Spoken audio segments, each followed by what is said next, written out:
जय बोलिए महावीर भगवान की जय। बोलिए देवादिदेव आदिनाथ भगवान की जय। बोलिए सिद्ध शिला पे विराजमान अनंतानंत सिद्ध परमेष्ठी भगवानों की जय। बोलिए तत्वार्थ सूत्र प्रणेता आचार्य श्री उमा स्वामी जी महाराज की जय। बोलिए चारित्र चक्रवर्ती श्री शांति सागर जी महाराज की जय। बोलिए ढाई दीप में विराजमान 3 कम 9 करोड़ मुनिराजों की सभी को जय जिनेन्द्र।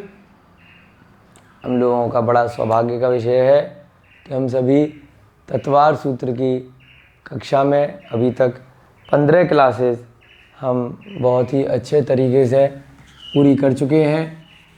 आज हमारी 16वीं कक्षा है और प्रतिदिन की कक्षा आपको YouTube चैनल के माध्यम से हमारा जो गौरव जैन वीगन के नाम से प्लेलिस्ट चैनल बनाया गया है वहाँ पर प्रतिदिन डाली जा रही है। आज 23 अक्टूबर 2020 का दिन है। कक्षा 16 हम आज प्रारंभ करने जा रहे हैं। प्रथम अध्याय में जिसमें सम्यक दर्शन ज्ञान और चारित्र की बात करी गई है उसमें अभी तक हमने 31 सूत्र कर लिए हैं। आज की कक्षा शुरू करने से पूर्व प्रतिदिन की तरह हम कोशिश करेंगे कि अब तक जितने सूत्र हमने पढ़े हैं उस साथ साथ हमें मंगलाचरण के साथ में याद भी हो जाएं। तो 5 मिनट के अंदर हम साथ साथ अपनी पुस्तक से देखकर, जिससे कि उच्चारण में कोई गलती ना हो, हम साथ साथ अभी तक के 31 सूत्र पढ़ेंगे और प्रयास करेंगे कि आज हमारा तत्वार्थ सूत्र का हो सकता है पहला अध्याय समाप्त हो जाए। नहीं होगा तो हम अगली कक्षा में उसको लेंगे।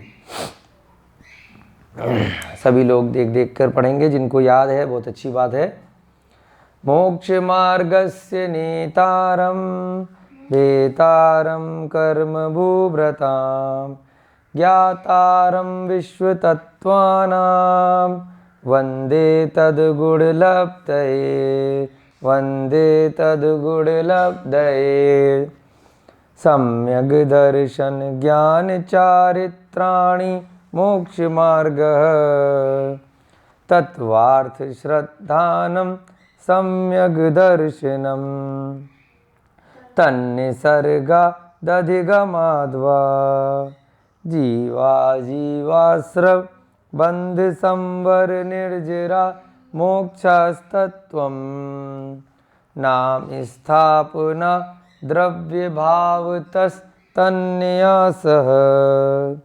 प्रमाणनयैरधिगमः निर्देश स्वामित्व साधनाधिकरण स्थिति विधानतः सत्संख्या क्षेत्र स्पर्शन कालांतर भावाल्प बहुत वैश्च मति श्रुतावधि मनः पर्यय केवलानि ज्ञानम तत्प्रमाणे आद्ये परोक्षम प्रत्यक्षमन्यत् मति स्मृति संज्ञा चिंता विनिबोध इत्यनर्थान्तरम् तदिन्द्रिया निन्द्रिय निमित्तम् अवग्रहेहा वायधारणा बहुविध क्षिप्रा निःसृता नुक्त ध्रुवाणां सेतराणाम् अर्थस्य व्यंजनस्य वग्रह न चक्षुरनिन्द्रियाभ्यां श्रुतं मतिपूर्वं द्वयनेक द्वादश भेदं भवप्रत्ययो अवधिदेवनारकाणां क्षयोक्षं निमित्तः षड्विकल्पः शेषाणां ऋजुविपुलमति मनः पर्ययः विशुद्धय प्रतिपाताभ्यां तद विशेषः विशुद्धि क्षेत्र स्वामी विषयेभ्यो अवधि मनः पर्ययो मति श्रुतयो निबंधो द्रव्येषु व सर्वपर्यायेषु रूपिष्ववधे तदनंत भागे मनः पर्यस्य सर्वद्रव्यपर्यायेषु केवलस्य एकादीनि भाज्यानि युगपदेकस्मिन्ना चतुर्भ्यः मति श्रुतावधयो विपर्यस्य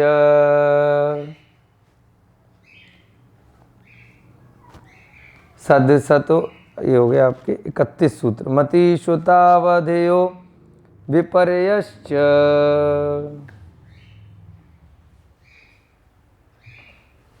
कल हमने 3 सूत्र करे थे, 29वां सूत्र, 30वां सूत्र और 31वां सूत्र। 29 वाले सूत्र में हमने देखा था, जल्दी से हम लोग रिवाइज करेंगे कल के सूत्र, जिससे आपको आगे के सूत्र अच्छे से समझ में आए। 29 वाला सूत्र यहाँ नहीं लिखा। सर्वद्रव्येषु पर्यायेषु केवलस्य। कल हमने केवल ज्ञान की चर्चा की थी कि जब सभी द्रव्यों की सभी पर्यायों को एक साथ एक ही समय में कोई जीव जान लेता है तो किस ज्ञान से जानता है? केवल ज्ञान से जानता है। दर्पण की तरह उनके ज्ञान में जितने भी संसार में द्रव्य हैं, जीव है, पुद्गल है, धर्म है, अधर्म है, आकाश है और काल है, और उनकी अगली पिछली जितनी भी अनंत पर्याय हैं उनको एक साथ स्पष्ट रूप से जान रहा है। स्वयं की के भी पिछली अगली पर्यायों को जान रहा है और संसार के अनंत जीवों की भी, न केवल जीवों की, साथ साथ पुद्गल की भी सभी पर्यायों को जानता है। फिर अगला सूत्र पढ़ा था हमने, एकादीनि भाज्यानि युगपदेकस्मिन्ना चतुर्भ्यः। तो आप उसमें चेक करिएगा जो आपकी पुस्तक है। एकादीनि भाज्यानि यानी कि एक आदि से विभाजन करने पर यह विभाजन हो सकते हैं। युगपद का मतलब लिखा था एक साथ, और एकस्मिन का मतलब एक जीव में। कल जब लिखाया था तो चतुर्भ्य लिखा था, हमें ध्यान, उसमें आ चतुर्भ्य है। वो जो सब संधि विच्छेद हम करेंगे, आ चतुर्भ्य, ये वर्ड कहाँ से निकला?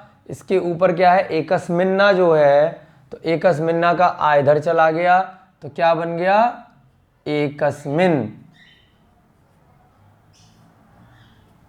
है ना। एकस्मिन माने एक जीव में, और आ, इसका आ इधर आ गया तो क्या बन गया? आ चतुर्भ्य, यानी चार ज्ञान तक, चार ज्ञान तक।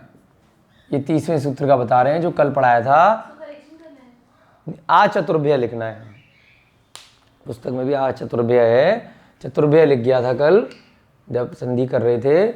आ चतुर्भ्य, एकस्मिन्ना जो था वहां से आ यहाँ आएगा यानी कि क्या बना? एक जीव में चार ज्ञान तक, आ चतुर्भ्य माने चार ज्ञान तक मैक्सिमम एक बार में हो सकते हैं।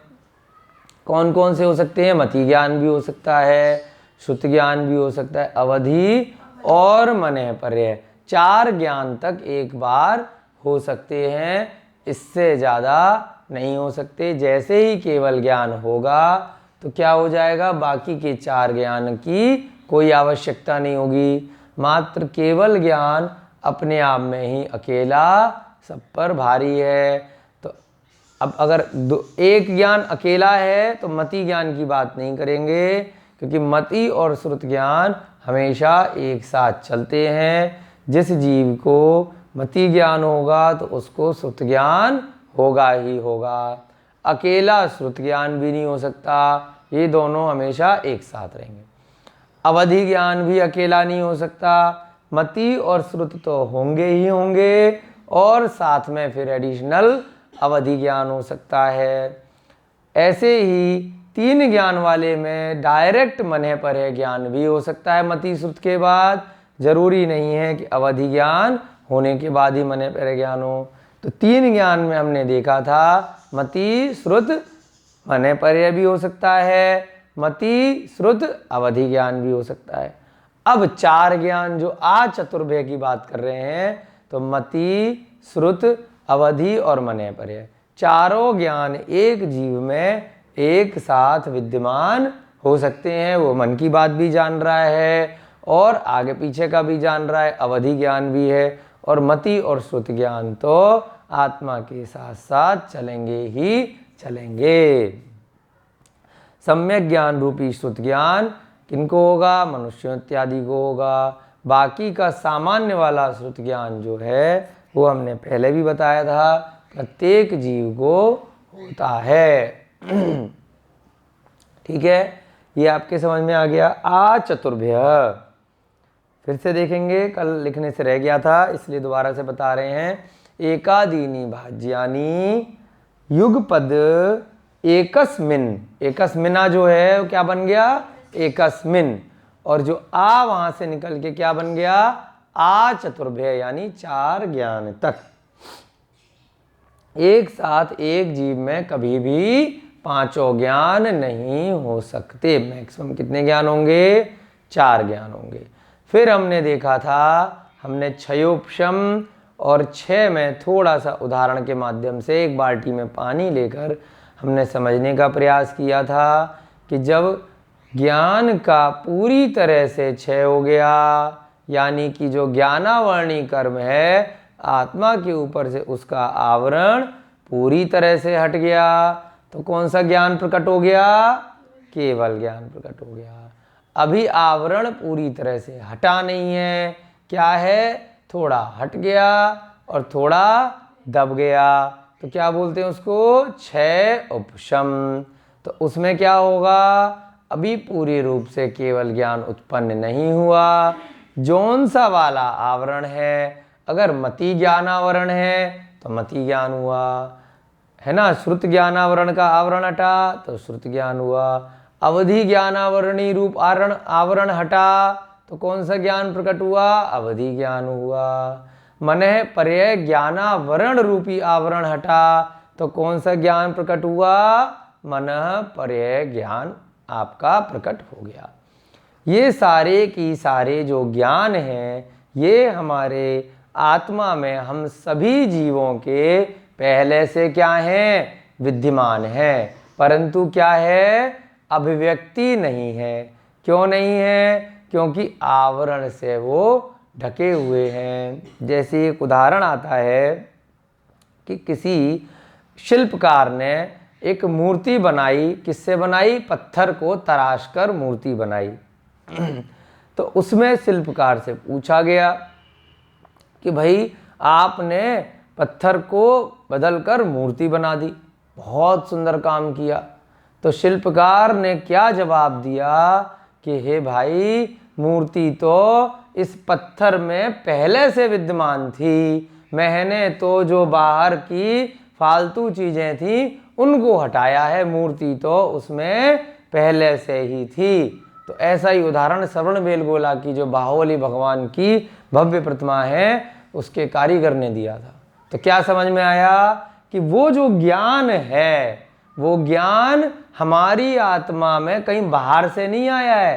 केवल ज्ञान कोई बाहर से नहीं आया, सुत ज्ञान कोई बाहर से नहीं आने वाला, अवधि ज्ञान कोई बाहर से नहीं आएगा, मने परे ज्ञान कोई बाहर से नहीं आ रहा। वो कौन सा ज्ञान है? जैसे शिल्पकार ने बताया कि उस पत्थर में वो मूर्ति पहले से ही थी, बाहर से जो उस मूर्ति को फालतू पत्थर ने घेरा हुआ था उसको हटा दिया अभ्यास के द्वारा।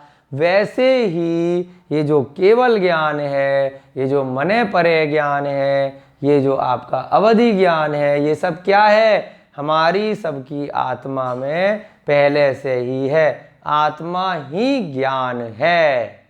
उसमें हमने क्या करना है? जो आत्मा के ऊपर कार्मण शरीर रूपी जो कर्मों का बंधन है, उसी को क्या बोला? ज्ञानावरणी कर्म।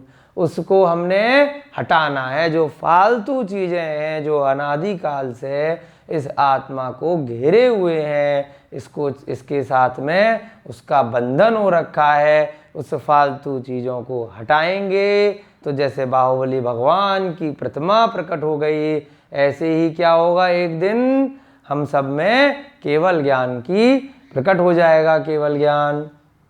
तो बहुत इंपॉर्टेंट बात बताइए आपको कि बाहर से नहीं है ये सारे ज्ञान, पहले से ही हैं, मात्र क्या है? अभिव्यक्ति नहीं हो पाई है, क्योंकि हमारा अभी काल नहीं आया है, हमारे अभी ज्ञान में हमने आवरण हटाया नहीं है। तो हमें वो आवरण सही सही तरीके से सम्यक ज्ञान के रूप में हटाना है। तो केवल ज्ञान क्या हुआ? पूरी तरह से जो ज्ञान का आवरण का क्षय कर दिया। और बाकी के 4 ज्ञान क्या हैं? जब क्षयोपशम है। उसके आगे हम रिवाइज करते हैं। 31वां सूत्र हमने देखा था, मति श्रुत अवधयो विपर्यश्च। च माने और, विपर्य माने विपरीत ज्ञान। ये जो 5 ज्ञान अब तक हमने कई सूत्रों में पिछले पढ़े, वो सब किसके भेद पढ़े थे? सम्यक ज्ञान वालों के। और मने पर्य ज्ञान और केवल ज्ञान, ये जो 2 ज्ञान हैं, इनका विपरीत ज्ञान नहीं होता। जबकि ये तीनों जो ज्ञान हैं, इनका विपरीत ज्ञान हो सकता है। यानी कि मति ज्ञान तो है, लग तो रहा है कि बहुत ही अच्छी बात है पर किसी के ज्ञान को देखकर, परंतु क्या हो सकता है? उसका विपरीत ज्ञान हो सकता है। जैसे कि सम्यक ज्ञान रूपी मति श्रुत ज्ञान क्या है? कि जो मोक्ष मार्ग को बताए। और मिथ्या ज्ञान रूपी मति श्रुत ज्ञान क्या है? जो संसार में ढकेलने के लिए बताए। जैसे एक छोटे से उदाहरण से आप समझ सकते हैं। सम्यक ज्ञान में क्या बताया जाएगा? कि भाई सभी जीवों में आत्मा है, उन सबको कष्ट होता है। जैसे मेरा जीव है, वैसे ही पशु पक्षियों का या अन्य मनुष्यों का जीव है। जैसा मुझे कष्ट होगा वैसे उन्हें भी होगा। तो हमें बाकी के जीवों की रक्षा करनी है, उनको अपने फायदे के लिए मारना नहीं है, काटना नहीं है, दुख दर्द नहीं देना है, खाना नहीं है। परंतु मिथ्या वाला क्या कहेगा? मति श्रुत ज्ञान उसे भी है, अरे ये जीव तो हम सबके मारने के लिए, खाने के लिए ही बने हैं, इनका तो उद्देश्य ही मनुष्य की जो इच्छाएं हैं, उसकी जो जीव है उसकी तृप्ति के लिए है। इससे तो प्रोटीन प्राप्त होता है, इससे तो कैल्शियम प्राप्त होता है, तो इनको मारो और खाओ, इससे आपको बहुत पुण्य मिलेगा। कई मिथ्या वाले क्या बोलेंगे?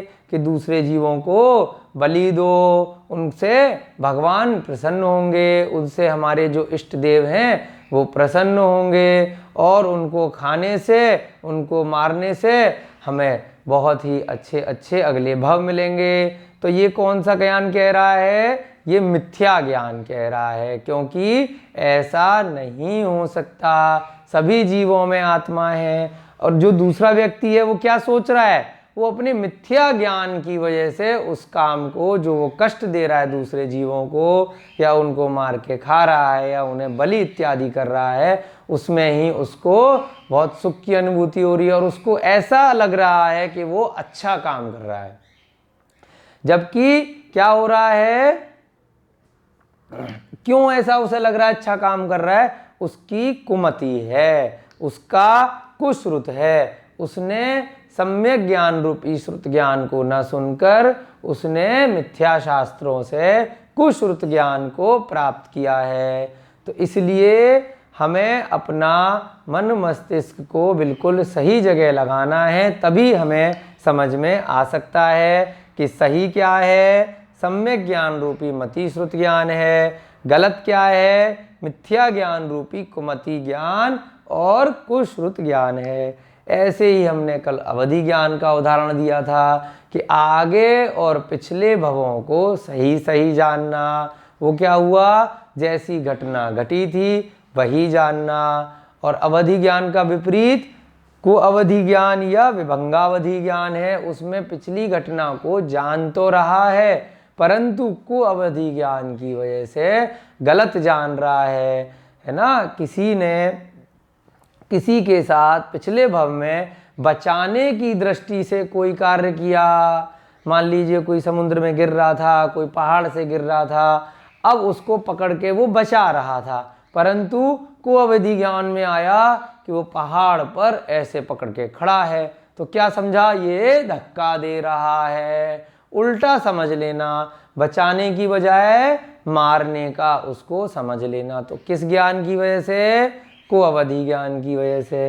तो उदाहरण दिया था, 6 डाला में भी आया है, आपको बताया था कि असुर कुमार जाति के देव तीसरे नरक तक जाकर उनको उल्टा सीधा विपरीत ज्ञान देते हैं कि पिछले भव में इसने आपको मारा था और अब आपको इससे बदला लेना है। जबकि होता क्या है कई बार कि हो सकता है पिछले भव में उन दोनों जीवों ने मारा ना हो, किसी जीव ने दूसरे जीव की रक्षा की हो, परंतु नारकी को कुअवधि ज्ञान होता है, जिसकी वजह से क्या होता है, वो विपरीत ज्ञान को ग्रहण कर लेता है और उस भव में भी आपस में एक दूसरे को मारना प्रारंभ कर देते हैं। मने परे ज्ञान, क्योंकि सम्यक ज्ञान का ही भेद है, इसमें किसी के मन को उल्टा विपरीत नहीं जान पाते, तो ये विपर्य नहीं होता। ऐसे ही केवल ज्ञान का जो विषय है, केवल ज्ञान में समस्त जीवों की, समस्त द्रव्यों की अनंत पर्यायों को एक साथ सम्यक ज्ञान रूप में ही जाना जाता है, इसका भी विपरीत ज्ञान नहीं होता। तो सारे ज्ञान मिला के हमने कल देखे थे, 5 सम्यक और 3 मिथ्या ज्ञान। सब मिला के कैसे होते हैं, कितने होते हैं, 8 ज्ञान होते हैं। अगर किसी ने आपसे प्रश्न किया ज्ञान कितने प्रकार के होते हैं, तो टोटल ज्ञान 8 प्रकार के आपको बताने हैं। और केवल पूछा जाए सम्यक ज्ञान कितने होते हैं, तब आप 5 ज्ञान बताएंगे। कोई पूछे मिथ्या ज्ञान कितने होते हैं, तो आप 3 बताएंगे। केवल ज्ञान और मने परे ज्ञान जो हैं वो मिथ्या ज्ञान नहीं होते। आगे आपको कल का रिवीजन समझ में। अब हम आगे बढ़ेंगे आज की कक्षा में। अब आपको 32वां सूत्र कराया जाएगा, वो मिथ्या ज्ञान जो अभी आपने 31वें सूत्र में पढ़ा उसी के बारे में। और आपको जो कल कन्फ्यूजन हो रहा था कि ये मिथ्या ज्ञान है या नहीं है, स्वर्गों का भी उदाहरण दिया था कि जैसे स्वर्गों में जिनेंद्र की पूजा करनी पड़ रही है क्योंकि वहाँ पर कोई आराध्य देव नहीं है, तो क्या बोला था, मिथ्या ज्ञान है। स्वर्गों में जो प्रतिमाएं इत्यादि होती हैं, अकृत्रिम चैत्यालय होते हैं, वो किनके होते हैं, वो अरिहंत भगवानों के ही, जिनेंद्र भगवानों के होते हैं। तो मजबूरी वश अगर कोई देव उनको करता है तो क्या है, मिथ्या ज्ञान की वजह से कर रहा है, और अपने से समझ के कर रहा है ना, सम्यक ज्ञान दूरसीन रूपी कर रहा है, उस पर आस्था विश्वास करके कर रहा है, तो वही पूजा क्या मानी जाएगी, सम्यक ज्ञान रूपी जिनेंद्र भगवान की आराधना मानी जाती है। इस वाले में आप उदाहरण में 31वें में लिख सकते हैं, आपकी पुस्तक में भी उदाहरण दिया गया है। मिथ्या ज्ञान में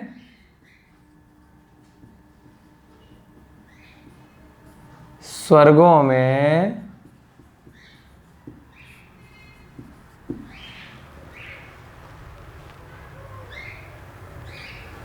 जिनेंद्र भगवान की पूजा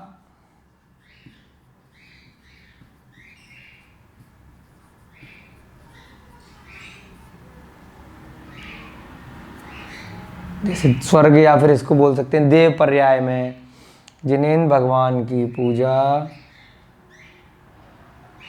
देव पर्याय, या स्वर्गों में जिनेंद्र की पूजा या आराधना करनी पड़ रही है मजबूरी में, क्योंकि वहाँ अन्य आराध्य देव नहीं है। किस रूप में करनी पड़ रही है? कल भी बताया था, कुल देवता के रूप में। बहुत सारे लोग उनको कैसे मानते हैं, ऐसा उदाहरण आया है कि ये स्वर्गों के कुल देवता हैं, है ना। तो ये कौन सा ज्ञान हो गया? मिथ्या ज्ञान। और यही चीज दूसरे जीव का सम्यक ज्ञान, पूर्ण आस्था और विश्वास के साथ में कोई देव अगर कर रहे हैं, क्योंकि ये जिनेंद्र है, इन्हीं की आराधना ही योग्य आराधना है। ये जिनेंद्र देव हैं। बाकी के जितने भी जीव हैं, जो जितने भी देवता इत्यादि हैं, वो सब क्या हैं? वो सब मिथ्या हैं, उनसे मोक्ष की प्राप्ति नहीं हो सकती। ये जिनेंद्र देव हैं, इनकी आराधना ही योग्य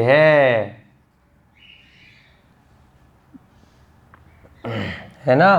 पूर्ण आस्था, सम्यक दर्शन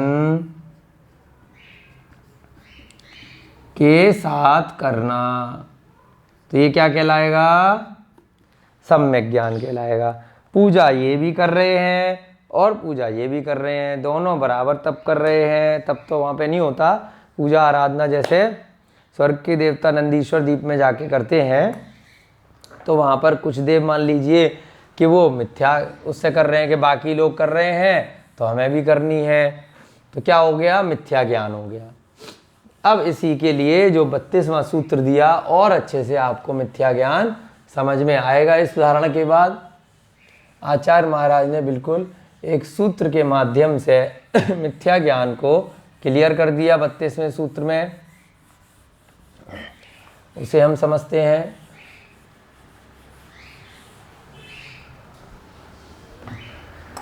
सद सतोर विशेषाद यद्रक्षोपलब्धे रुन्मत्वत्। सद सतोर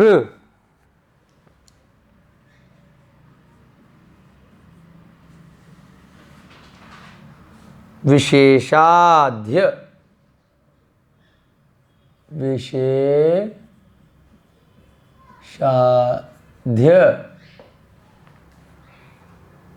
द्रक्षो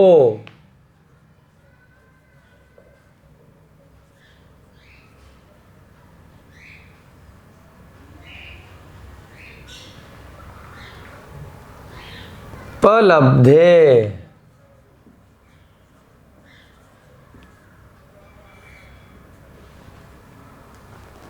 रुन्मत्वत्।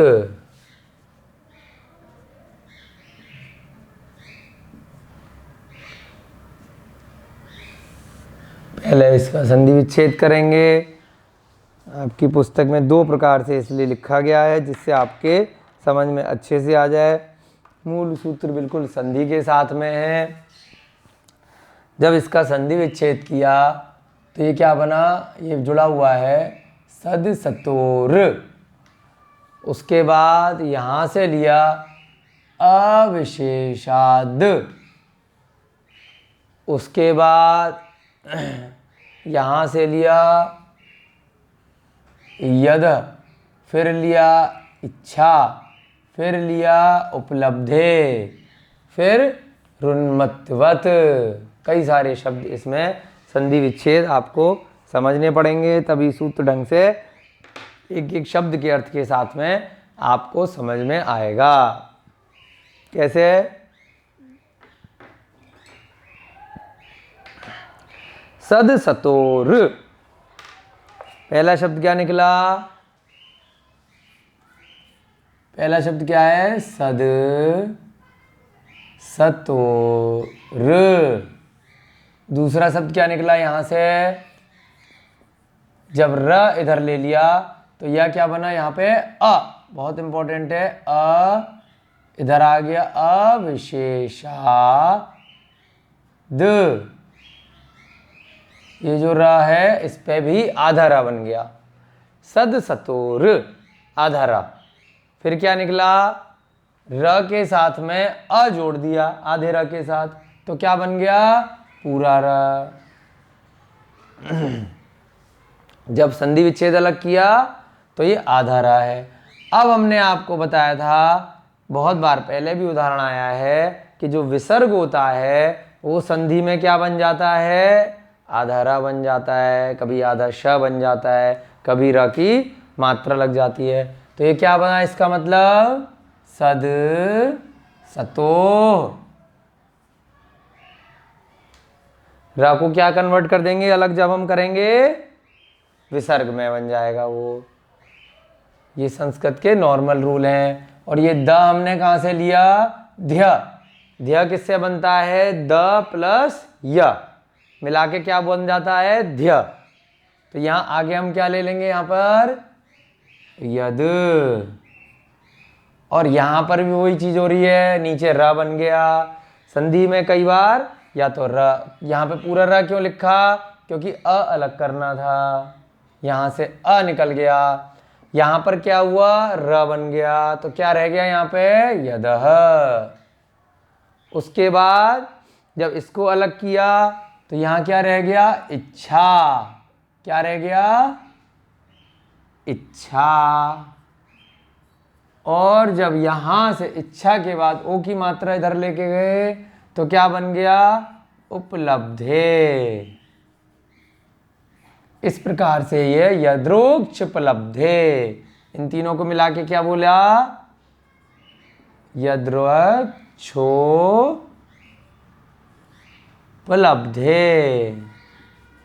इसको अलग अलग करा तो कैसे बन गया, यदह इच्छा उपलब्धे। उसके बाद अगला वर्ड क्या है इसमें, ऋन्मत्वत्। क्या है, ऋन्वत्।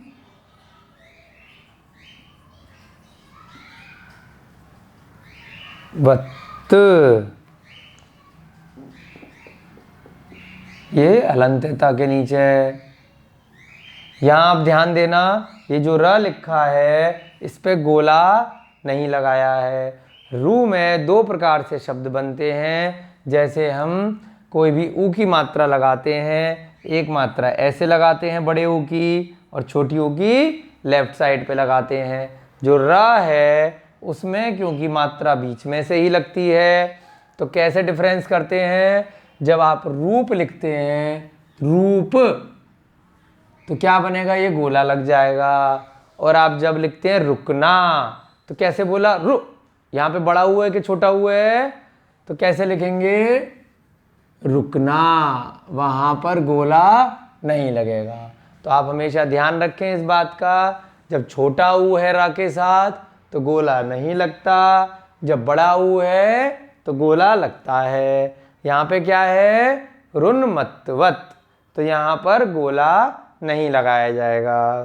कहीं कहीं बहुत सारे शब्दों में, कहाँ पर, जैसे रूप का उदाहरण है, ऐसे ही बहुत सारे शब्दों में आपको हमेशा ध्यान रखना है संस्कृत में, उसी प्रकार से आपको उच्चारण करना है कि छोटा रा है, मतलब रा के ऊपर छोटे ऊ की मात्रा है या बड़े ऊ की। ये वाली मात्रा कब लगती है, जब कई शब्दों में, जैसे नीचे, जैसे दुकान, तो ऐसे लगेगा, है ना, छोटा ऊ तो नीचे से लग जाता है, तो पता चलता है कि छोटा है कि बड़ा है।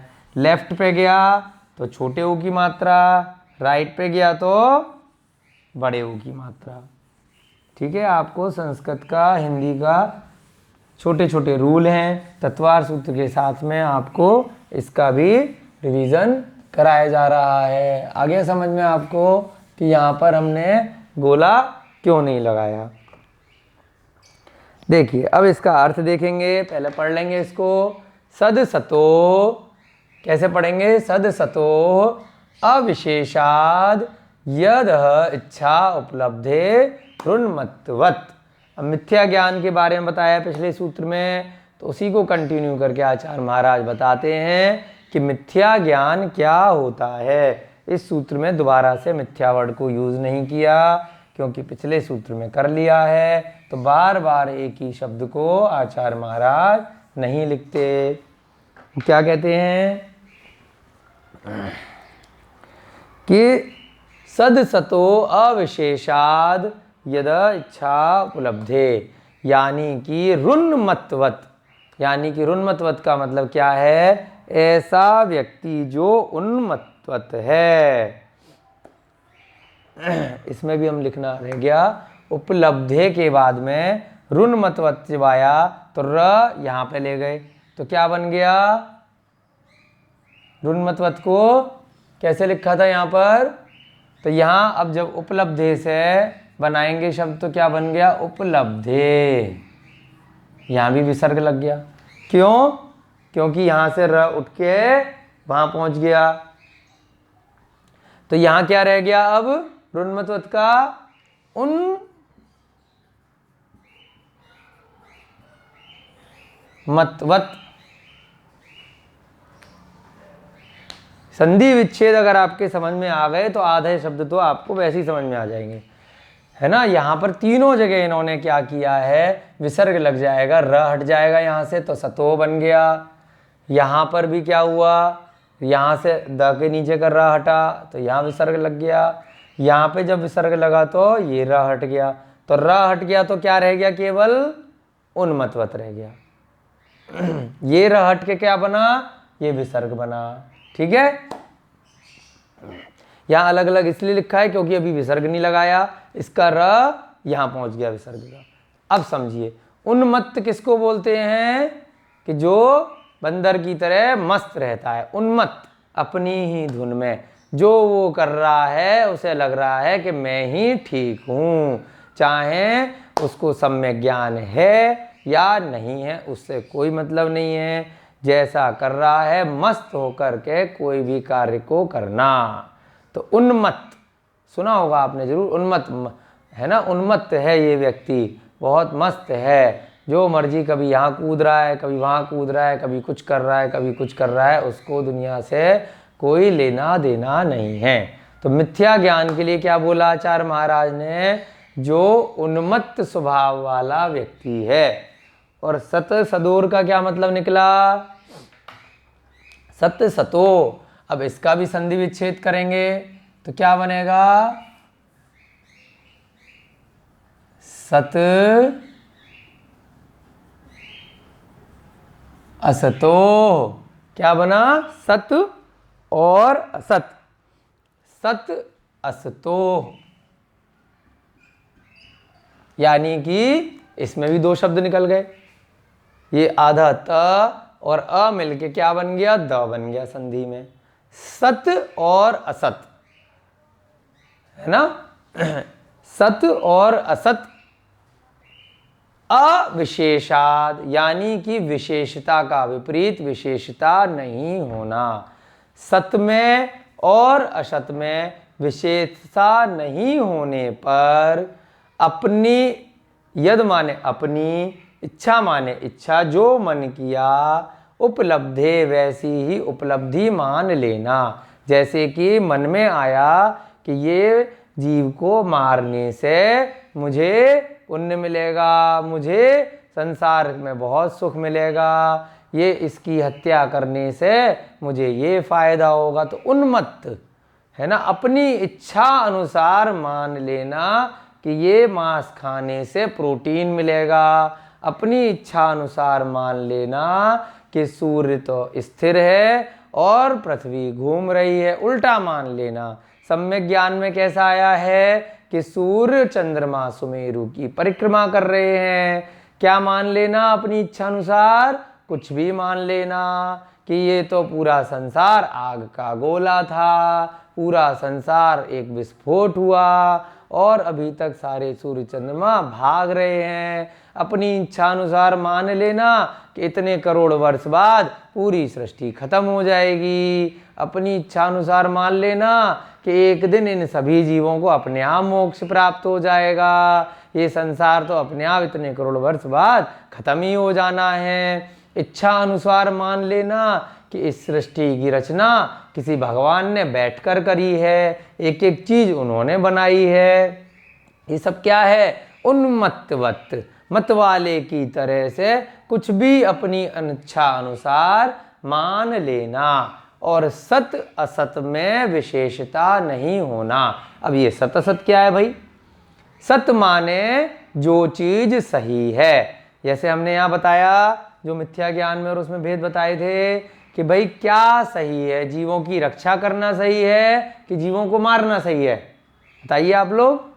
रक्षा करना सही है। तो ये कोई भी दिमाग वाला व्यक्ति मन सहित जो है वो खुद ही जांच लेगा कि हम अगर किसी जीव को पकड़ के मार रहे हैं तो उसको कष्ट हो रहा है या उसको खुशी मिल रही है। तो कोई कहेगा कि मारने पे भी उसको तो खुशी मिल रही है, उसको भी अच्छा जीवन मिल रहा है, हम उसे मुक्ति दे रहे हैं इस दुख से। लेकिन आप खुद तो इस संसार के चक्रों में फंस रहे हो, बहुत भारी पाप का बंद कर रहे हो, किसी दूसरे जीव को कष्ट दे करके, उसकी हत्या करके, उसको अपना भोजन बनाकर।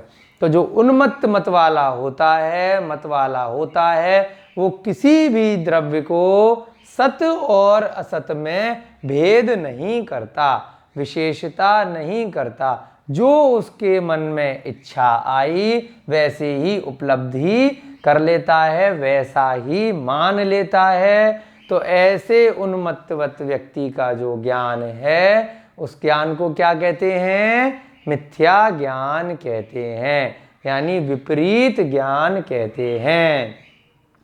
अब इसमें उदाहरण आता है कि कोई व्यक्ति शराब पिए हुए है, शराब पीने के बाद झूम रहा है ना, अपने कभी पड़ोसी के घर को अपना घर समझ लेता है, कभी गलती से अपने घर को ही अपना घर समझ लेता है, कभी पड़ोसी की पत्नी को अपनी पत्नी समझ लेता है, कभी अपनी बहन को पत्नी समझ लेता है, कभी अपने भाई को अपना बच्चा समझ लेता है, क्योंकि क्या है? वो नशे में है, उसे होश ही नहीं है। और कभी वो अगर गलती से नशे में सही चीज़ को भी सही मान ले, नशे में अपनी पत्नी को पत्नी ही मान ले, बच्चे को बच्चा ही मान ले, पड़ोसी को लेकिन है क्या? नशे में है, झूम रहा है। तो क्या वो माना जाएगा कि सही माना जाएगा कि नहीं माना जाएगा? चूंकि वो नशे में है तो जब वो अपनी पत्नी को पत्नी कहेगा तब भी उसकी बात का कोई भरोसा नहीं है कि वो सही कह रहा है कि गलत कह रहा है।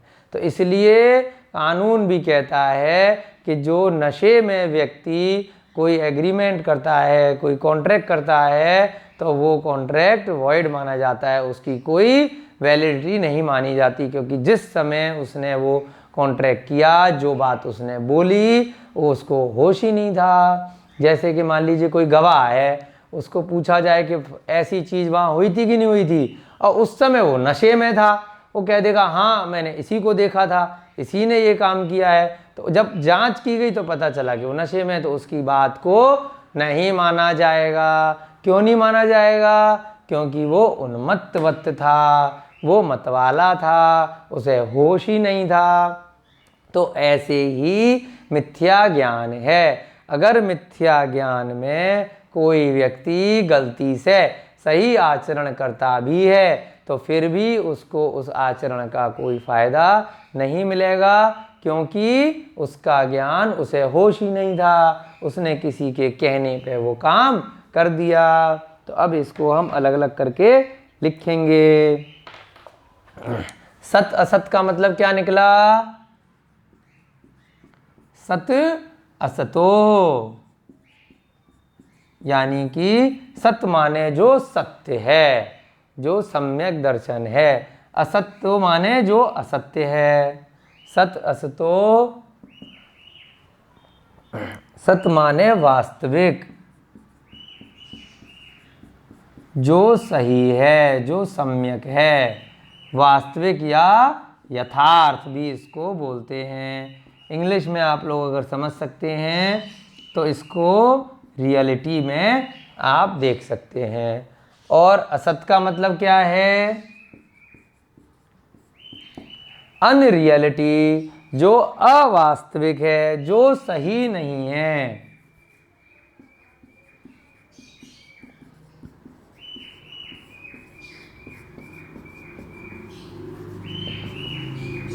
सत असत में अविशेषाद, यानी विशेषता न होने पर, यानी डिफरेंस न होने पर, उसे पता ही नहीं है कि सही क्या है और गलत क्या है, वो ऐसे ही उन्मत्त होकर कभी सही आचरण भी कर लेगा। विशेषता न होने पर कौन सी चीज़ खाने योग्य है, कौन सी चीज़ नहीं है। अब एक मतवाला व्यक्ति जंगल में जा रहा है, उसे पता ही नहीं है कि कौन सी वनस्पति खानी है और कौन सी उसके लिए जहर का काम कर सकती है, तो वो ऐसे ही अंदाजे से उसने कुछ भी खा लिया।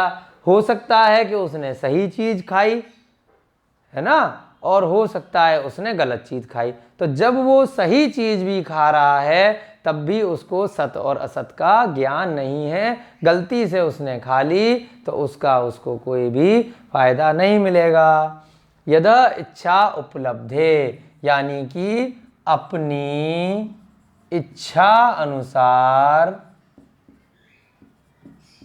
उपलब्धि प्राप्त करना, यानी कि मान लेना, अपनी इच्छा अनुसार जानना या जानने के कारण। उन्मत्तवत, यानी कि मतवाला, यानी कि जो पागल पुरुष है या जो नशे में है। उन्मत्तवत माने मतवाला या फिर नशे में या पागल, जिसका मन या मस्तिष्क काम नहीं कर रहा, जो होश में नहीं है।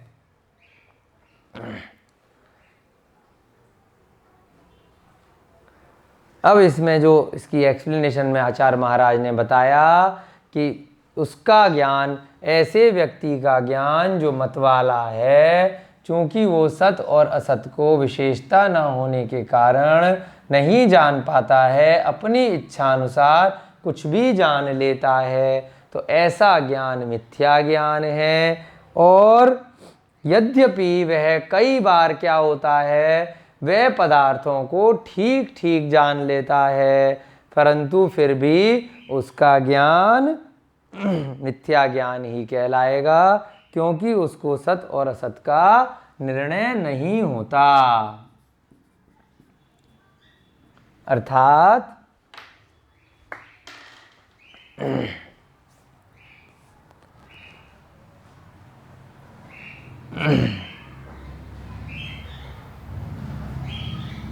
मतवाले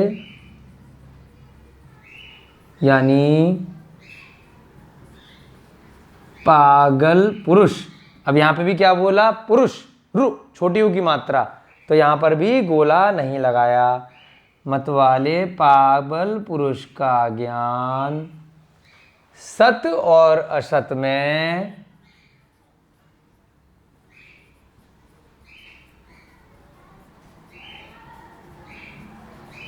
विशेषता न होने के कारण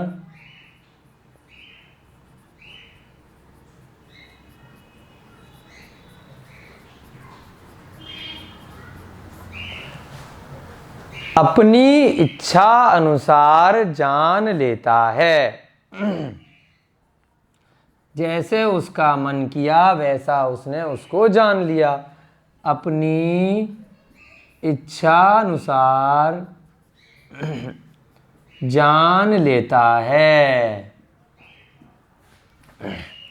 कई बार क्या होता है कि जैसे जो विज्ञान चलता है, मिथ्या विज्ञान जो चल रहा है पिछले काफ़ी समय से, तो उसमें कभी कोई वैज्ञानिक आता है, वो कहता है कि इतने ग्रह हैं, फिर कोई आएगा वो कहेगा नो नहीं इतने ग्रह हैं, फिर कोई आएगा कहेगा कि सूर्य इतने समय में नष्ट हो जाएगा, फिर कोई आएगा कहेगा कि इतने समय में हो जाएगा। तो कुछ भी अपनी इच्छा अनुसार आकर वैज्ञानिक कह देते हैं, तो उनका ज्ञान वो सम्यक ज्ञान नहीं है। जो भी संसार का ज्ञान दे रहे हैं वो सब क्या है, मिथ्या ज्ञान है। ऐसे ही वर्तमान में जो एक कोरोना करके बीमारी आई है, तो कुछ भी आके कोई भी वैज्ञानिक उसके बारे में कुछ भी बोल देते हैं, अपनी ही बात से 10 दिन बाद बदल जाते हैं कि इसका क्या है, इसको कैसे ठीक करेंगे। अभी वर्तमान में सुनने में आ रहा है कि इसको बचाने के लिए वैक्सीन लेके आ रहे हैं, अब फिर कहेंगे कि वैक्सीन से नई बीमारी हो गई। तो ये सब क्या है, जानवरों को मारकर और वैक्सीन बनाई जा रही हैं। तो मिथ्या में और मिथ्या चल रहा है। तो जितना भी सम्यक ज्ञान के विपरीत ज्ञान है वो सब क्या है, मिथ्या ज्ञान है। कोई भी आकर कुछ भी प्रवचन दे देता है और उसको बाकी लोग मान लेते हैं। मतवाले पुरुष का ज्ञान सत और असत में भिन्नता या विशेषता न होने के कारण अपनी इच्छा अनुसार जान लेता है। वैसा यह मिथ्या ज्ञान होता है। वैसे ही मिथ्या ज्ञान होता है। ये जो ज्ञान है मिथ्या ज्ञान होता है, क्योंकि पिछले सूत्र में ये आचार्य महाराज ने बता दिया था। इसमें आप उदाहरण में अपने आप से लिख सकते हैं, शराब पिए हुए व्यक्ति का ज्ञान। कभी भी वो कुछ भी अपने मन से किसी को कुछ भी कह देता है।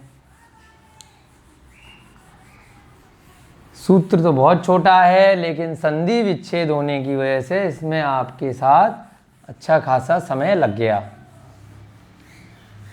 अगला सूत्र भी काफ़ी बड़ा है, जो अंतिम सूत्र है इस पहले अध्याय का।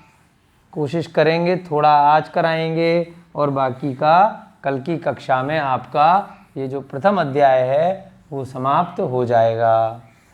बहुत अच्छे से हमने डिटेल में इस सूत्र को लिया है। सूत्र का मतलब तो आसान था, परंतु संधि विच्छेद भी आपको बिल्कुल ठीक ठीक समझ में आने चाहिए, इसलिए इसको बहुत अच्छे से समझाया है। आपके समझ में आ गया होगा। अब हम ज़्यादा समय न लेते हुए 33वां सूत्र करेंगे। 33वां सूत्र करने से पहले जो लोग सारी क्लासेज अब तक करते आ रहे हैं, तो आप सबसे पहले चौथा सूत्र को 1 मिनट के अंदर रिवाइज करेंगे। उसके बाद हम 33वां सूत्र लेंगे। चौथा नहीं, छठा सूत्र। हमने शुरू की कक्षाओं में एक छठे नंबर का सूत्र पढ़ा था, प्रमाण नयई रधिगमः।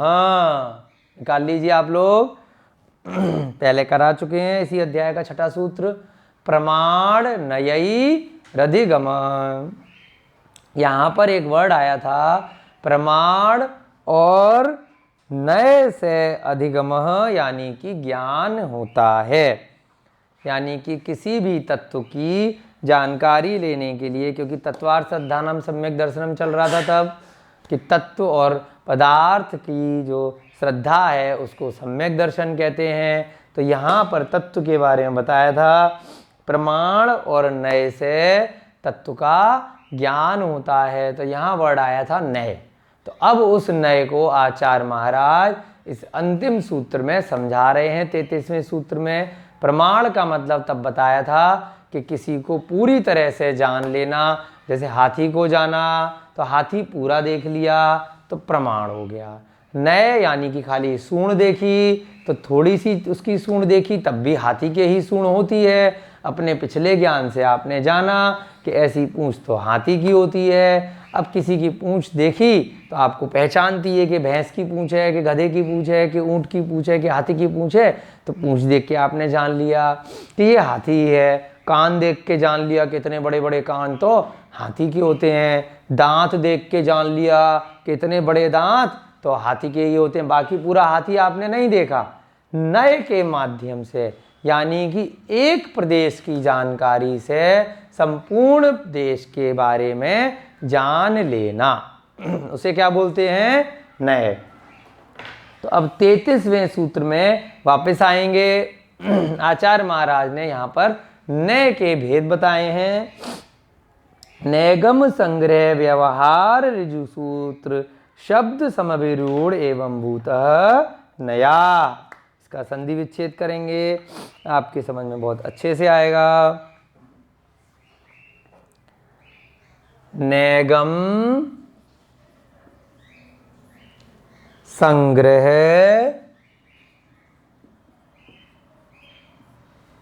व्यवहार उसके बाद जू, उसके ऊपर र, फिर सूत्र, फिर शब्द, फिर समभि रू, यहां पे र बड़े ऊ की मात्रा है, समभे, यहां देखिएगा ध्यान से, गोला लगाना है रा के ऊपर, तो रू, रूढ़, रूढ़ीवादी बोलते हैं ना, रूढ़,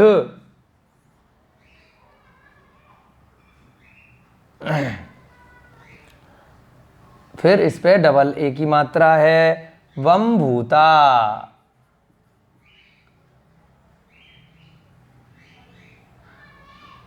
फिर क्या है, नया, लास्ट में बता दिया कि भाई नया।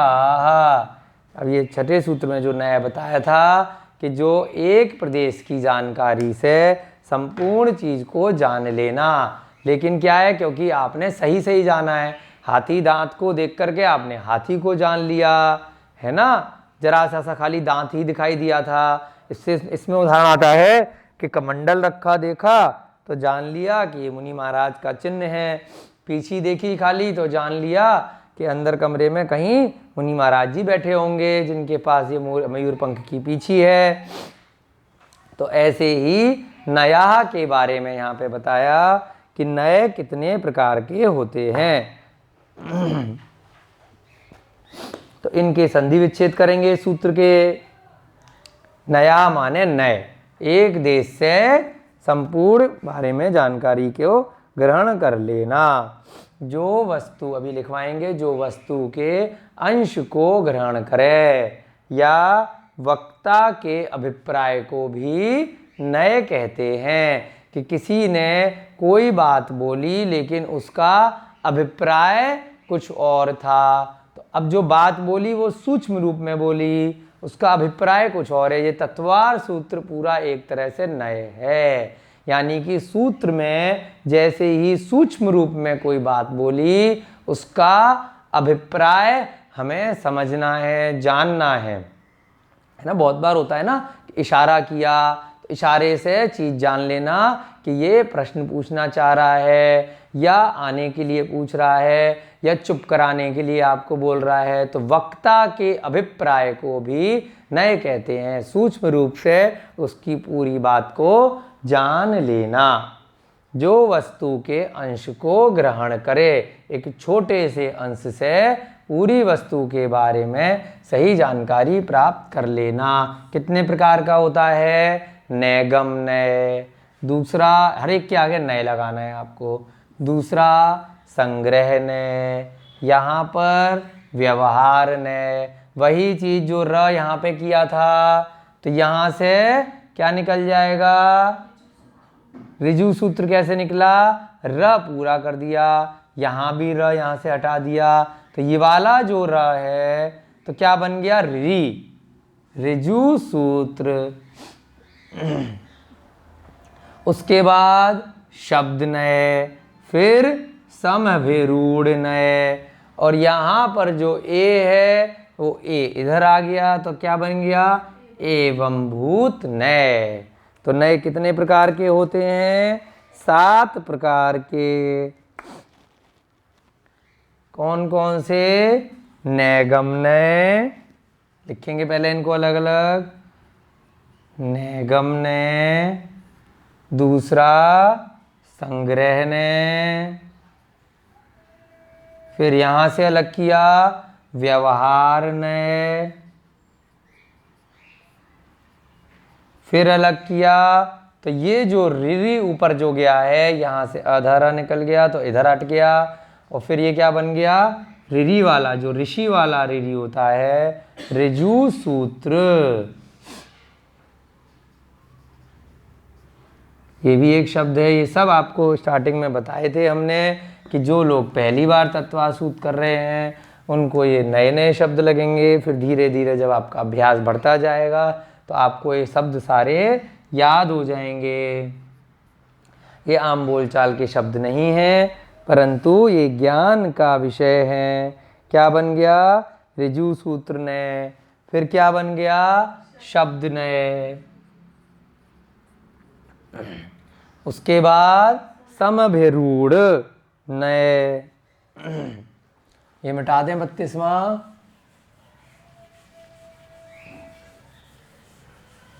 समभिरूढ़ नए, फिर लास्ट में क्या रह गया, एवं भूत नए। कौन सा, समभिरूढ़, समभिरूढ़ बड़े ऊ की मात्रा है, समभिरूढ़ नए। उसके बाद अंत में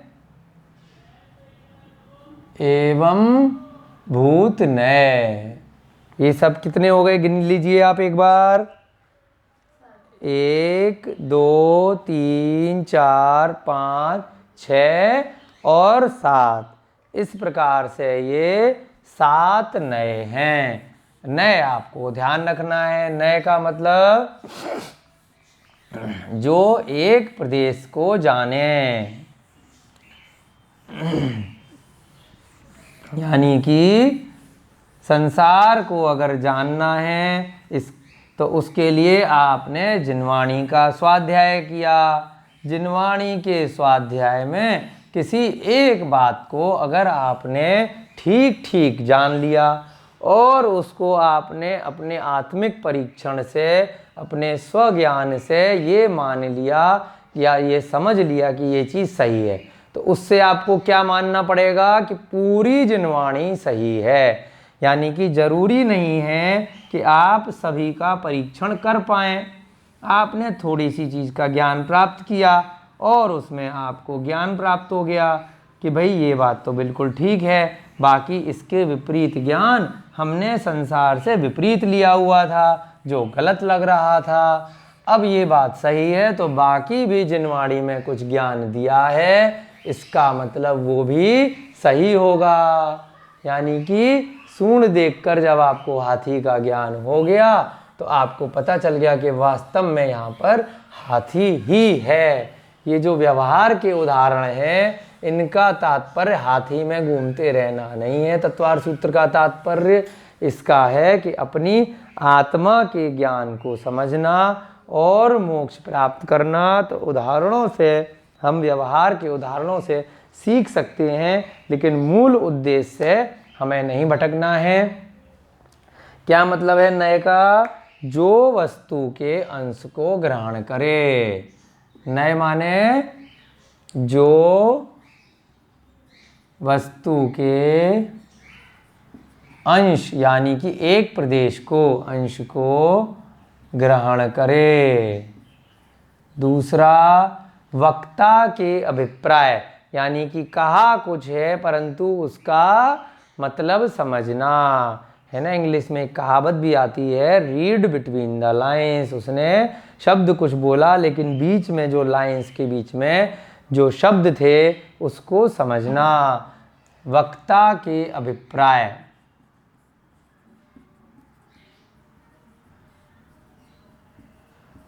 है ना, को भी नए कहते हैं। और जब हमने छठा सूत्र पढ़ा था तब एक प्रदेश से सर्व प्रदेश को जान लेना।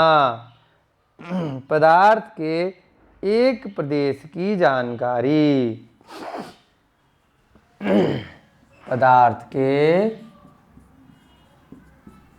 एक प्रदेश की जानकारी।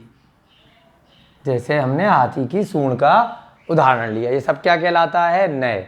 अब नए के ये 7 भेद होते हैं। ये वस्तु के अंश की जानकारी कराते हैं, यानी कि एक प्रदेश की जानकारी कराते हैं। अब एक एक करके समझते हैं। नैगम नए है ना, पहले समझ लेते हैं। आज समय होगा तो आज ही लिख लेंगे, नहीं तो कल की कक्षा में इनके बारे में उदाहरण के साथ में लिख लेंगे। आज पहले इनका मतलब समझ लेते हैं। नैगम नय का मतलब आचार्य महाराज ने बताया कि जो संकल्प को ग्रहण करे। किसको ग्रहण करे, संकल्प। नैगम नय मतलब संकल्प को जो ग्रहण करे। कीवर्ड आज लिख लेंगे हम। यानी कि हमने कोई कार्य करने का संकल्प किया। जैसे कि आपने किसी कक्षा में एडमिशन लिया, लॉ में एडमिशन लिया, एमबीए में लिया, या ज्योतिष में लिया, या जैन धर्म की कक्षा में आपने एडमिशन लिया। तो अभी मात्र एडमिशन लिया है और किसी ने पूछा बेटा क्या पढ़ाई कर रहे हो, अभी पढ़ाई तो नहीं कर रहे थे, बैठे हुए थे, लेकिन अभी एडमिशन ही लिया है, अभी स्कूल जाना शुरू भी नहीं किया है, तो क्या बोल दिया, बीकॉम कर रहे हैं, लॉ कर रहे हैं, संकल्प कर लिया है ना। तो उसको क्या बोलेंगे, नैगम नय, अंश मात्र से एक चीज बताई, परंतु क्या है, अब अभी आप बीकॉम पढ़ रहे हो क्या, अभी तो नहीं पढ़ रहे थे, अभी तो घर पे बैठे हुए थे, टीवी देख रहे थे, है ना, या कोई और कार्य कर रहे थे, लेकिन फिर भी क्या वो असत्य माना जाएगा, नहीं माना जाएगा। क्या माना जाएगा, सत्य, क्योंकि संकल्प कर लिया है। कहीं जाना था, इसका उदाहरण ये भी आता है कि भाई हम दिल्ली जा रहे थे, अभी तो घर में बैठे हैं और अभी जाएंगे 2 घंटे बाद या शाम को, या कहाँ, किसी ने पूछा कहाँ जा रहे हो, दिल्ली जा रहे हैं, अभी तो नहीं जा रहे, कहाँ जा रहे हो, मंदिर जा रहे हैं, अभी तो घर में ही बैठे हैं। तो उसको गलत माना जाएगा क्या, असत्यवाचन माना जाएगा क्या, नहीं माना जाएगा, क्योंकि संकल्प है, जाने वाले हैं, उस कोर्स में पढ़ाई करने वाले हैं, उसका फॉर्म भरा हुआ है, दिल्ली जाने वाले हैं, है ना, या कहीं मंदिर जाने वाले हैं।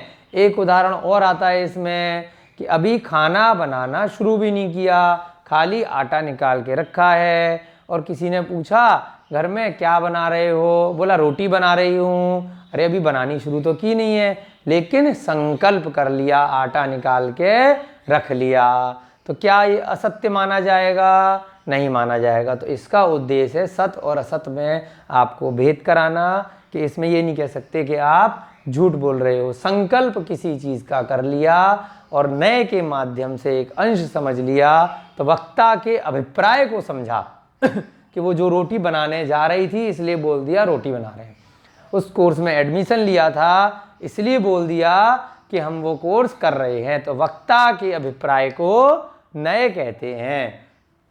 ठीक है, तो उसे क्या बोला, नैगम नय। अगला समझेंगे, संग्रह नय, यानी कि संग्रह माने कलेक्शन, किसी चीज को संकलित रूप में बता देना, तो वो असत्य मानी जाएगी या सत्य मानी जाएगी, वो भी सत्य। अब संग्रह क्या होता है, जैसे बहुत सारे शब्द ऐसे होते हैं कि एक शब्द में ही बहुत सारे शब्दों का संयोजन एक साथ होता है। जैसे हमने द्रव्य वर्ड पढ़ा, जैसे ही आचार्य महाराज ने द्रव्य वर्ड लिखा तो पहले से ही हमने समझ लिया कि 6 द्रव्यों की बात हो रही है। जैसे ही कहीं पर इंद्रिय वर्ड लिखा तो अपने आप से समझ लिया कि 5 इंद्रियों की बात हो रही है। जैसे ही स्थावर वर्ड लिखा तो अपने आप से समझ लिया कि 5 स्थावर जीवों की बात हो रही है ना। ऐसे ही बोला कि बिल्डिंग बोल दी तो अब उस बिल्डिंग में जितनी भी मंजिलें उन सबको मिला के बात हो रही है। और अगर फ्लोर बोला या इस फ्लोर पे, पहली फ्लोर पे, तो क्या हो गया, एक फ्लोर की बात हो रही है। स्कूल बोला तो पूरा स्कूल हो गया, है ना। पहली कक्षा बोली तो भाई खाली पहली कक्षा की बात हो रही है। तत्वार सूत्र बोला तो पूरे 10 अध्याय की बात हो रही है। पहला अध्याय बोला तो अलग से पहले अध्याय की बात हो रही। तो संग्रह का मतलब पूरे को संकलित करके एक साथ बोल देना, वो भी असत्यवाचन नहीं होता। अगर किसी ने संकलित रूप में एक शब्द में बड़ी बात कह ली है तो पूरी बात हो गई। पूरे भारत देश का नाम लिया तो सब हो गए, उसमें उत्तर प्रदेश का नाम लिया अलग, महाराष्ट्र का नाम लिया तो अलग अलग हो गए। तो उसे क्या बोलते हैं, संग्रह है। जब एक शब्द में ही बहुत सारी चीज़ों का संग्रह हो जाता है तो क्या बोलते हैं, संग्रह ने। उसके बाद व्यवहार ने, जो संग्रह ने में आगे भेद करता जाए। द्रव्य के अलग अलग चीजों को बताए, जीव पुद्गल, धर्म अधर्म, आकाश और काल। अब जीव में भी भेद कर दे, संसारी जीव और मुक्त जीव। और फिर संसारी जीव में भी भेद कर दे कि भाई देव पर्याय, मनुष्य गति, त्रियंज गति और नारकी गति, फिर नारकियों में भी भेद कर दे, ऐसे ही देवताओं में भेद करता चला जाए। तो व्यवहार ने, संग्रह ने से भेद करता है और तब तक भेद करता जाता है जैसे जब तक भेद हो सकता है। भारत का भेद किया, पहले प्रदेशों में किया, प्रदेश का भेद किया, फिर शहरों में किया, शहरों जिले में किया, फिर शहरों में, फिर कस्बों में, फिर गांवों में, फिर बस्तियों में, फिर कॉलोनी में। जितना भेद होता जाए उतना भेद करता चला जाए तो उसे क्या बोलते हैं? व्यवहार ने। व्यवहार ने से भी हम तत्व को समझ सकते हैं। संग्रह ने क्या था? कलेक्शन में बताना, है ना। स्कूल के बारे में कक्षा का बताया, कक्षा के अंदर बच्चों के नाम ली, अलग अलग उसमें कौन से सेक्शन हैं वो सब बताते चले गए। ऋजु सूत्र नए, यानी कि ऋजु सूत्र का मतलब होता है जो वर्तमान की बात का ग्रहण करे, जो वर्तमान में पर्याय दिख रही है उसका ग्रहण करे, उसको बताए,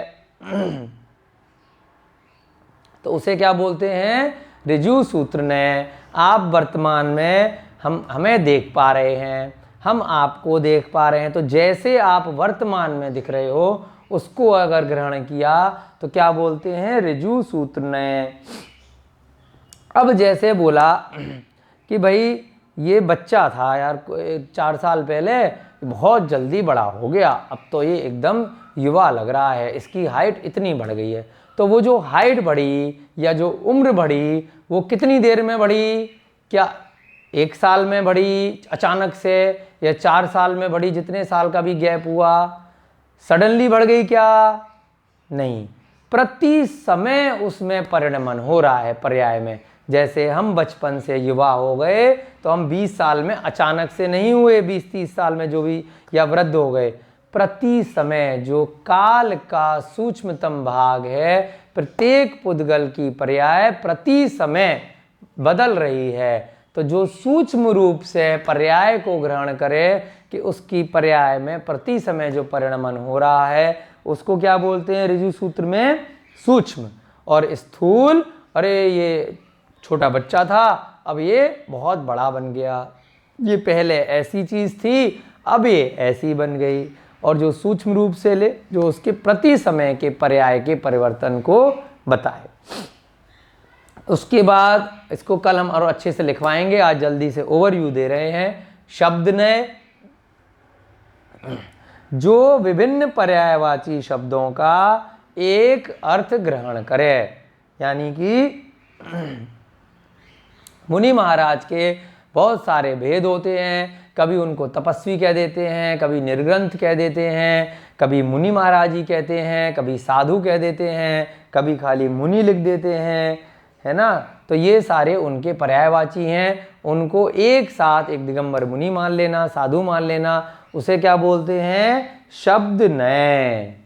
जैसे इसका संग्रह नय का विपरीत एक तरह से व्यवहार नय था, ऐसे ही शब्द नय के आगे समय विभूर नय हैं, जो पर्यायवाची शब्दों में भी भेद करे। जैसे हमने चिंता, अवनिबोध एक सूत्र पढ़ा था ना मति ज्ञान के भेद में, वो सारे की सारे क्या थे? मति ज्ञान के पर्यायवाची थे। परंतु उन शब्द के सभी के चिंता अवनिबोध वाला जो सूत्र था आपका, मति, स्मृति, संज्ञा, चिंता, अवनिबोध, इन शब्द के शाब्दिक अर्थ सबके अलग अलग थे। तो ऐसे ही शाब्दिक अर्थ को जो अलग अलग बताए। मुनि शब्द कैसे बना? मौन से बैठे हुए थे तो मुनि बन गए। तपस्वी शब्द कैसे बना? तप कर रहे थे तो इसलिए तपस्वी बन गए, है ना। नग्न है तो इसलिए निर्ग्रंथ हो गए। तो जो शाब्दिक अर्थ को बताए उसको क्या बोलते हैं? समभिव्यूढ़ नय। उसके बाद अंतिम नय है एवं भूत नय। जो जीव जिस समय जिस क्रिया को कर रहा है उस अभिप्राय से उसको बताना। जैसे अभी हम आपको तत्वासूत्र पढ़ा रहे हैं तो कोई कह देगा कि तत्वासूत्र के शिक्षक हैं। जब हम अपने ऑफिस में जाके बैठेंगे, अपने सीए का काम करेंगे तो लगेगा कि ये ऑडिटर हैं, अकाउंटेंट हैं, है ना। जब हम गाड़ी चला रहे होंगे तो बोला जाएगा ये ड्राइवर हैं। जब हम सफाई कर रहे होंगे तो बोला जाएगा ये सफाई करने वाले हैं। तो जिस समय जो जीव जो कार्य कर रहा है, जब हम पढ़ने बैठ जाएंगे अपने गुरुओं से तो बोला जाएगा कि हम क्या हैं, हम विद्यार्थी हैं। जब पढ़ा रहे होंगे तो शिक्षक बन गए। तो एक ही जीव अलग अलग समय जब अलग अलग काम कर रहा है, उसको उस समय के हिसाब से वैसा ही कहना, तो इसमें मिथ्या नहीं माना जाएगा। उस प्रयोजन से उस समय वह बात कही जाएगी। उसको क्या बोलते हैं, एवं भूतनय। अब सुबह जब हम मंदिर जाएंगे, जब धोती पहनेंगे, अभिषेक करेंगे तो पुजारी बोल दिया जाएगा। अन्य कार्य करेंगे तो अन्य कार्य बोला जाएगा। इस प्रकार से ये 7 नय के भेद होते हैं। आज आपको समझा दिए हैं, कल अच्छे से इसको लिखवाएंगे। आपकी कक्षा का आज एक्स्ट्रा समय हो गया है, ज़्यादा आपने पढ़ाई कर ली है, बहुत अच्छी बात है। थोड़े थोड़े दिन कभी कभी ज़्यादा भी पढ़ना चाहिए, कभी कभी कम भी पढ़ाई हो जाती है, तो कोई दिक्कत नहीं है। आपको समझ में अच्छे से आना चाहिए, यही आपके तत्वार्थ सूत्र के पढ़ाने का मुख्य प्रयोजन है। सभी को जय जिनेंद्र। जय बोलिए महावीर भगवान की जय। बोलिए अनंतानंत सिद्धि परमेष्ठी भगवानों की जय। बोलिए आचार्य गुरुवर श्री उमा स्वामी जी महाराज की जय। बोलिए चारित्र चक्रवर्ती श्री शांति सागर जी महाराज की। सभी को जय जिनेंद्र।